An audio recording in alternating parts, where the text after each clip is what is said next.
Hello everyone, welcome back to my YouTube channel. आओ सीखे शब्दों के अर्थ में।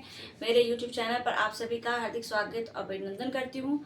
तो हर रोज की तरह मैं आपके लिए टॉपिक लेके आती हूँ। आज मैं आपके लिए लेके आई हूँ काइंड्स ऑफ ऑब्जेक्टिव में एडजेक्टिव में डिस्ट्रीब्यूटिव एडजेक्टिव की बात करेंगे। ठीक है, तो आज हम बात कर रहे हैं डिस्ट्रीब्यूटिव एडजेक्टिव की। देखिए आप लोग, डिस्ट्रीब्यूट माने ही होता है किसी चीज को वितरण करना, बांटना। डिस्ट्रीब्यूट से बन गया है डिस्ट्रीब्यूटिव एडजेक्टिव। अगर हम इसको हिंदी में बात करेंगे तो इसको हम लोग बोलते हैं वितरण वितरण विशेषण। ठीक है, वितरण विशेषण। अब डिस्ट्रीब्यूटिव एडजेक्टिव की डेफिनेशन क्या है? दो या दो से अधिक में से प्रत्येक एक वस्तु और व्यक्ति का जो बोध हो वो हमारा कहलाता है डिस्ट्रीब्यूटिव एडजेक्टिव। यानी दो या दो से जब अधिक संख्या में हमें लोग दिख रहे हो, वस्तुएं दिख रही हो, तो उनमें से अगर हम प्रत्येक एक की बात कर रहे हो, एक वस्तु की बात कर रहे हो, एक व्यक्ति की बात कर रहे हो, तो वो हमारा हो जाता है डिस्ट्रीब्यूटिव एडजेक्टिव। तो इसके एग्जाम्पल है जैसे ईच, सॉरी ये रॉन्ग हो गया है, रुकिएगा, EACH होता है। ठीक है, each, every, either, neither, both, one and any. ठीक है, बोथ, वन एंड एनी। तो these are all distributive adjective. ठीक है, ईच, एवरी, देखिए ईच का मतलब होता है प्रत्येक, एवरी मतलब हर एक, प्रत्येक, हर एक। आइदर या के मतलब सेंस में होता है कि ये मतलब चाहिए या वो। नाइदर मतलब कि इनमें से कोई नहीं के सेंस में होता है। बोथ का मतलब होता है कि साथ के सेंस में बोथ ऑफ देम, जैसे हमने यहाँ पे लिखा हुआ भी आपको बता दूंगी। वन है, एनी है, एनी मतलब कोई, वन मतलब कि किसी एक को चूज करना हो।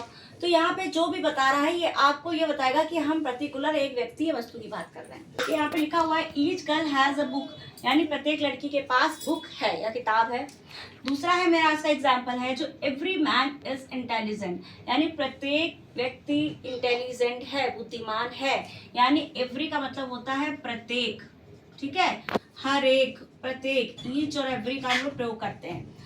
यहाँ पे क्या हो गया, either book is your. Either का मतलब होता है या तो, तर का मतलब होता है या तो, और नीदर का मतलब होता है ना तो। ठीक, तो ये आपको ध्यान रखना है कि नेगेटिव सेंस में यूज होता है, ये पॉजिटिव सेंस में यूज किया जाता है। आइदर बुक इज योर, ये या तो बुक्स ये सब तुम्हारी है। ठीक, नाइदर बॉय इज हैंडसम, कोई भी इनमें से हैंडसम लड़का नहीं है।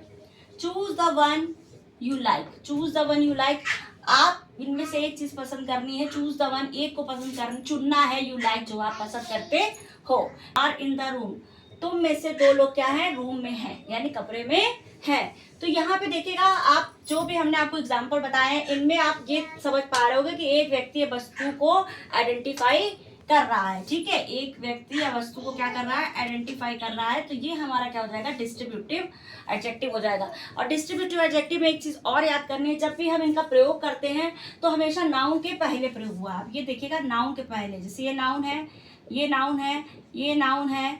ठीक है, और इधर आ गए, इनकी बात करते हैं तो ये नाउन के पहले ही इनका प्रयोग किया जाता है। ठीक है, अगर नाउन के पहले प्रयोग इसका हो रहा है तो ये हमारा हो जाता है डिस्ट्रीब्यूटिव एडजेक्टिव। लेकिन अगर ये नाउन के पहले प्रयोग नहीं किया जा रहा है, नाउन के बाद इसका प्रयोग हो रहा है, अगर ये नाउन के बाद प्रयोग हो रहा है तो ये हो जाता है डिस्ट्रीब्यूटिव प्रोनाउन।